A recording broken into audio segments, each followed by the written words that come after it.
আপনাদের একটা শিক্ষা এই পেয়ারা বাগান থেকে আপনাদের নিতে হবে, এটা আমি মানে বুকে ঠোকাতে বলছি যে একটা শিক্ষা আপনাদের নিতে হবে। আমরা সপ্তাহে লাগে মাত্র 90 টাকা। আর যদি আমি গুটি কলম করে এখানে যদি আমি কলম করি তাহলে এই গাছটা আমার ফল সহকারে হয়ে গেল। এটা কিন্তু ফল বেশি দিবে না। সুধী দর্শক মন্ডলী, কেমন আছেন আপনারা?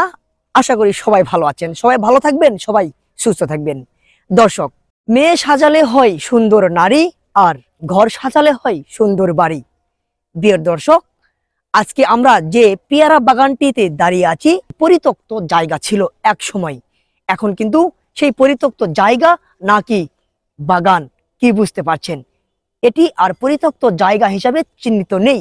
এখন দেখুন সাজানো গোছানো একটি পেয়ারার বাগান হয়েছে এবং এক একটা গাছ আপনারা দেখতে পাচ্ছেন ধরে আছে। যে পরিমাণ পলিথিন মোড়ানো পেয়ারা বর্তমান বড় হয়ে, তো আজকে আপনাদের দেখাবো এই পেয়ারা বাগানের চাষ পদ্ধতি এবং কিভাবে এই পেয়ারা বাগান থেকে পেয়ারা সংগ্রহ করবেন, চারা কোথায় থেকে সংগ্রহ করবেন, সবকিছু তথ্য জানানোর চেষ্টা করব। ভিডিওটি যারা একদম নতুন দেখছেন অবশ্যই চ্যানেলটি সাবস্ক্রাইব করে আমাদের পাশে থাকবেন। যারা আগের থেকে সাবস্ক্রাইব করে প্রতিনিয়ত আমাদের সাপোর্ট দিয়ে আসছেন তাদেরকে অনেক অনেক ধন্যবাদ। চলুন আমরা সরাসরি ভিডিওটি শুরু করি।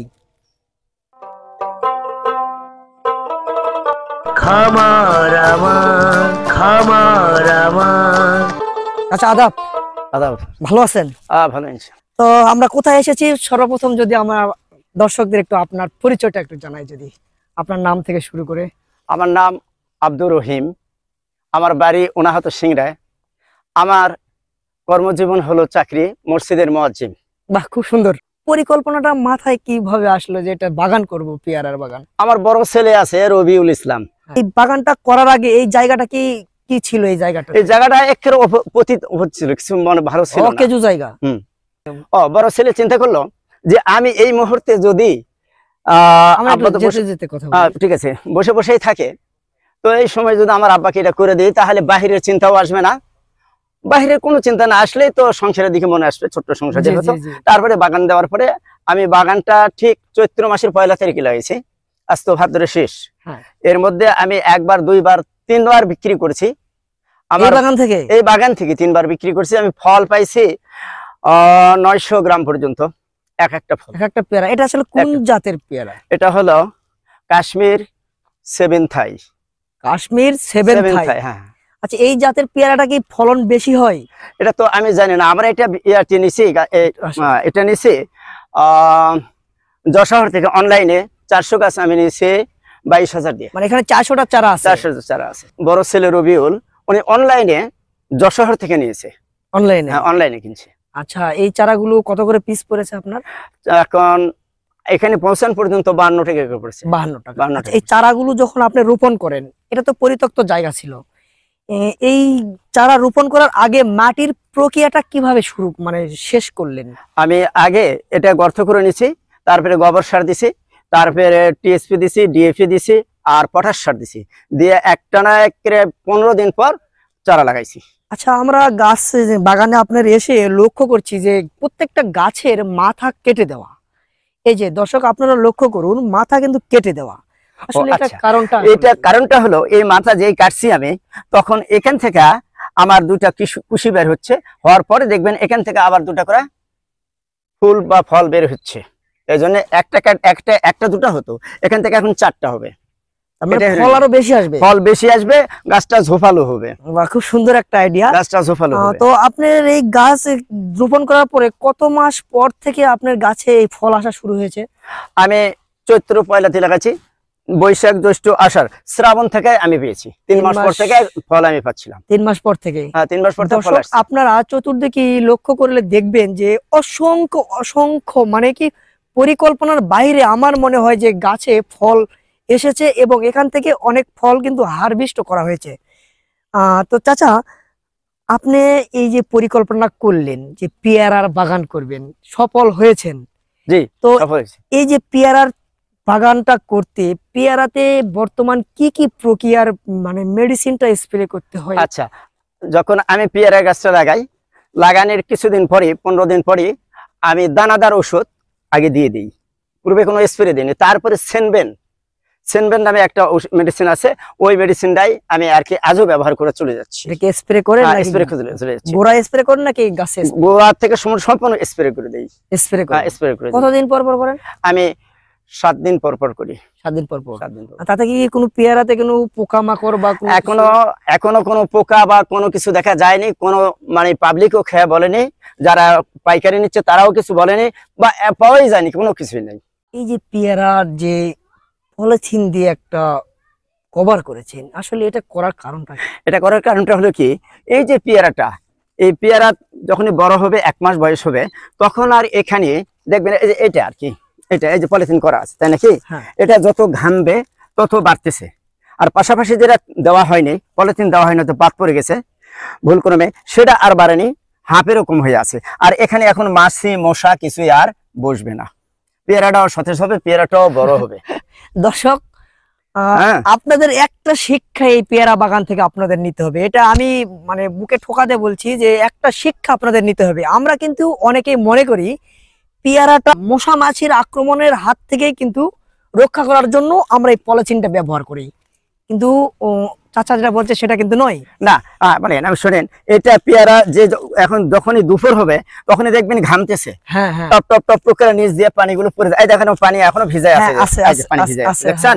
এই ভিজতেছে আর বাড়তেছে, ঘামতেছে আর বাড়তেছে। তার মানে এই পলিথিনটা দুটা কাজ করে। হ্যাঁ, দুইটা কাজ। এক, পোকামাকড়ের হাত থেকে রক্ষা করবে, 2, আপনার পেয়ারাকে তাড়াতাড়ি বড় করবে। হ্যাঁ, এই তো। আচ্ছা, এই যে সুতোগুলো দিয়ে আপনি এটা কতদিন আগে দিয়েছিলেন? মানে আমি এটা দিছি 3 মাস আগে। আপনি কি আগে জানতেন যে এটা পেয়ারা ধরলে এই ধরনের একটা বড় বড় পেয়ারা হবে? এটা যেখান থেকে আমি যশোর থেকে গাছ নিছি, কোম্পানি আমাকে বলে দিছে যে এরকম ভাবে দিবেন, খুঁটে দেওয়ার পরে এইভাবে সব ডালগুলো বাঁধতে হবে, তার সে সমস্যা হবে। মানে খুবই একটা মানে বিশাল আকারের পেয়ারা ধরেছে। আচ্ছা, এক একটা পেয়ারা কত কেজি হতে পারে? এইগুলো এক একটার ওজন হবে 800 থেকে 900 গ্রাম। 800 থেকে 900 গ্রাম? 8 থেকে 900 গ্রাম ওজন। মাথা নষ্ট। আচ্ছা, আপনি আমি দেখছি, আমি 2টা পেয়ারা বিক্রি করছি 90 টাকা পর্যন্ত। আচ্ছা কাকা, আপনার কি মনে ধারণা এই বাগানটা করতে আপনার কত টাকা খরচা হয়েছে? আমি বাগান করতে গাছ কিনেছি, এই 22,000 টাকার গাছ কিনছি। আর সার ভরা যেগুলো গোবর সার, এগুলো আমার মানে বাড়ির থেকে দিয়েছি। আর শুরুতে আমি এইগুলো আর কি ওই যেগুলো সার কিনছি 3 থেকে 3,500 টাকার আমি সার কিনছি শুরুতেই। তারপর এখন আমার সপ্তাহে লাগে মাত্র 90 টাকা, মাত্র স্প্রে দিতে 90 টাকা লাগে। কিসের কারণে? সেনবেন ওটা দিলেই আমার সবকিছু, মানে যা খরচ এই রোপণের আগেই। তাছাড়া এই যাবত পর্যন্ত কত টাকা এই বাগানে খরচা হলো? এই বাগানে আজ পর্যন্ত আমার হিসাব আছে, আমি গতকালকে ইয়ে করে দেখছি, গাছ আলাদা ভাবে, গাছ বাদে বোধহয় 13,000 টাকা আমার খরচা হয়েছে। আচ্ছা, এই 13,000 টাকা খরচা হলো। এই গাছে আপনার যেখান থেকে কিনেছেন তারা কি বলেছে যে কত মাস পর্যন্ত এই গাছে পেয়ারা পাওয়া যাবে? 5 বছর পর্যন্ত পাওয়া যাবে। এবং আরেকটা খবর আছে, এই যে দেখেন আমার এই গাছে কিন্তু পেয়ারা ধরছে, এই দেখেন কিভাবে ধরছে, এটা 12 মাস। আবার কিন্তু এখন ফুল আসতেছে, ফল ধরতেছে, 12 মাস ধরবে, 12 মাসই ধরবে। আর একটাতে 3টাতে ধরছে, আমি 2টা করে ভেঙে দিচ্ছি, একটা রাখতেছি। কারণটা হলো 3টা হলে একটু সমস্যা, পলিথিন করা হয় সমস্যা। এই 2টা ভেঙে দিলে একটাই আমার বড় হচ্ছে, 3টার কাজ একটাই করবে আমার। আচ্ছা, এই দেখেন এখানে কিভাবে পেয়ারা আসছে, এই যে পেয়ারাগুলো কিভাবে আসছে, এই যে ছোট ছোট ছোট ছোট গুলো আসছে।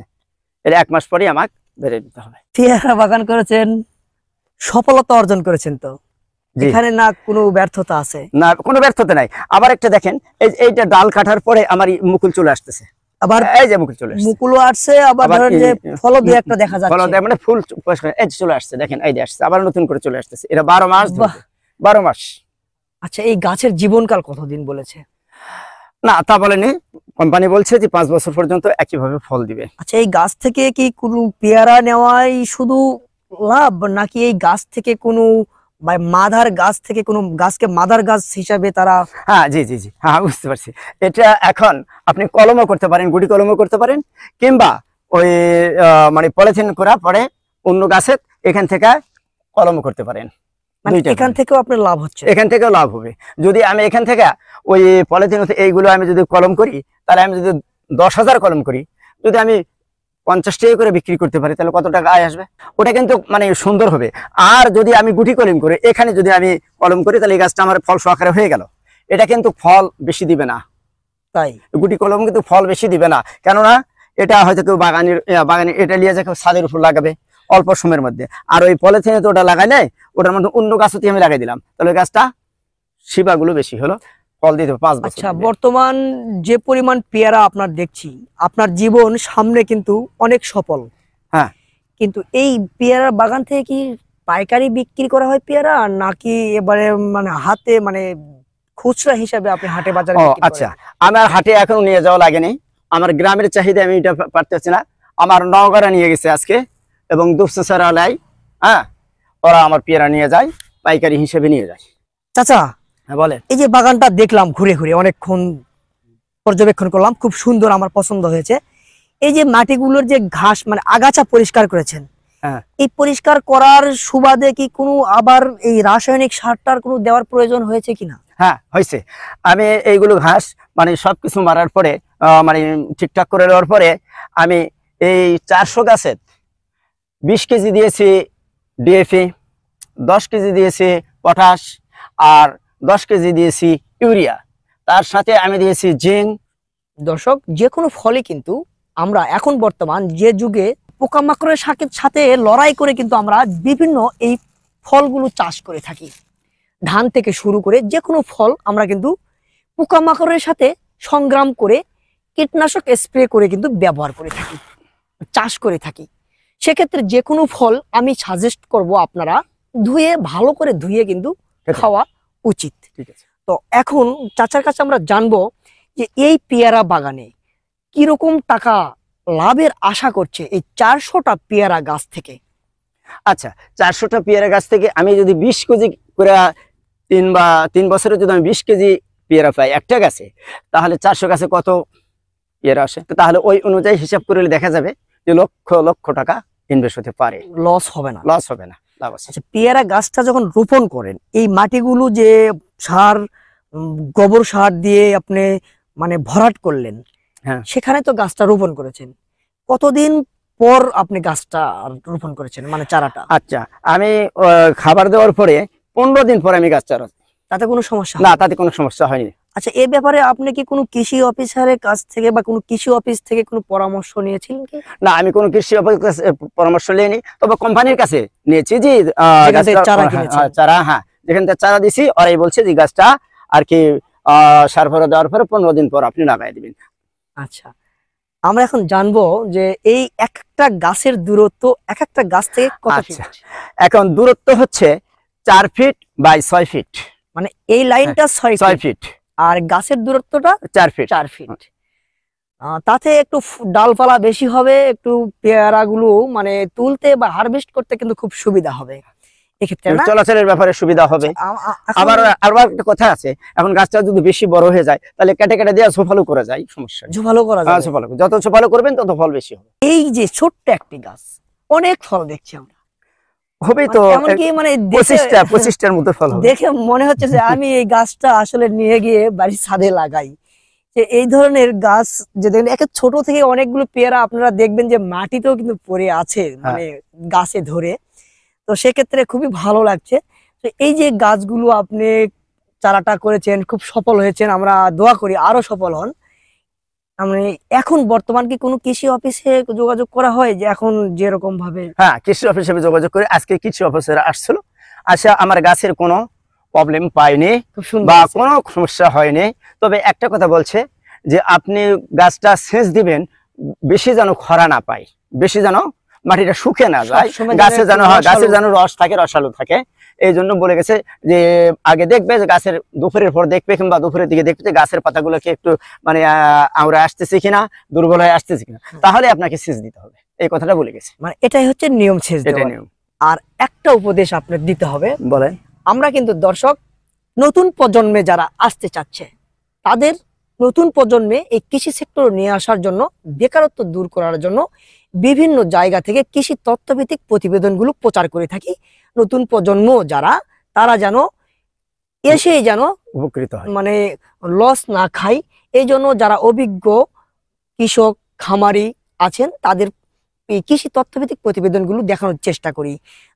যারা নতুন করে আসতে চাচ্ছে তাদেরকে আপনি আসলে কি সাজেস্ট করতেন? পেয়ারা বাগানের লাভ কেমন? আচ্ছা, যারা নতুন আসতে চাচ্ছে বা আমার ইতিপূর্বে আরো অনেক চাইছে বা এখনো আসতেছে বা চাচ্ছে, এই মুহূর্তেও চাচ্ছে, তা আমি ওনাদের বলতেছি বা বলি যে তোমরা আগে যেখানে লাগাবে সেই জায়গাটা আপনারা আগে ফাঁকা এবং সেই জায়গাটা আপনারা খাবার দিয়ে নেন। যে ফলই লাগানোর পরে যত আপনি এখানে এই গাছের যে ফলের গাছ হোক, যত আপনি খেদমত করবেন, যত আপনি এই পরিষ্কার পরিচ্ছন্ন রাখবেন, এবং যখন ঔষধ লাগবে, যখন কীটনাশক লাগবে, যখন সেচ দিতে হবে দিবেন, দেখবেন মালিকের ইচ্ছায় পুরোটাই হয়ে যাবে। মানে চেষ্টা করতে হবে, চেষ্টাই করতে হবে আপনার। এই যে আমার জমিটা দেখতেছেন, কোথাও ঘাস পাচ্ছেন? না না, ঘাস আছে কি? নাই। কোথাও ঘাস নেই। তাহলে এইভাবেই রাখতে হবে। আর হয়তো বাগান করছেন, দেখো আর কোনো খবর নাই, ঘাসে মুজে গেছে, মানে গাছেরও ক্ষতি হচ্ছে, ফলেরও ক্ষতি হচ্ছে, তাহলে আপনি লাভবান হতে পারবেন না। এটাই নিয়ম, এটাই না? তো যারা নতুন করে চাষ করতে চাচ্ছে পেয়ারা, তো তাদেরকে যদি একটু পরামর্শ দেওয়ার মতো, যদি একটু ফোন নাম্বারটা আপনার যদি একটু বলে দেন, একটু বলবেন কি দর্শকদের উপকার হতো? আচ্ছা ঠিক আছে, বলেন। আমার ফোন নাম্বার হলো 017993611। এই নম্বরে যোগাযোগ হ্যাঁ, জি জি জি, 01731993611। এই নামে যোগাযোগ করলে, এই নাম্বারে যোগাযোগ করলে আপনাকে পাবে। যদি কেউ পেয়ারা হারভেস্ট করতে চায়, মানে কিনতে চায়, তাও পাবে, তারাও পাবে। তো দর্শক, আজকে এই পর্যন্তই। সন্ধ্যা ঘনিয়ে আসলো। সবাই ভালো থাকবেন, সুস্থ থাকবেন। আগামীতে দেখা হবে আবারও কোনো এক অভিজ্ঞ কৃষককে নিয়ে। এই অসময়ে আপনি যে মূল্যবান সময় আমাদেরকে দিলেন, সেজন্য আপনাকে অনেক অনেক ধন্যবাদ। ভালো থাকবেন।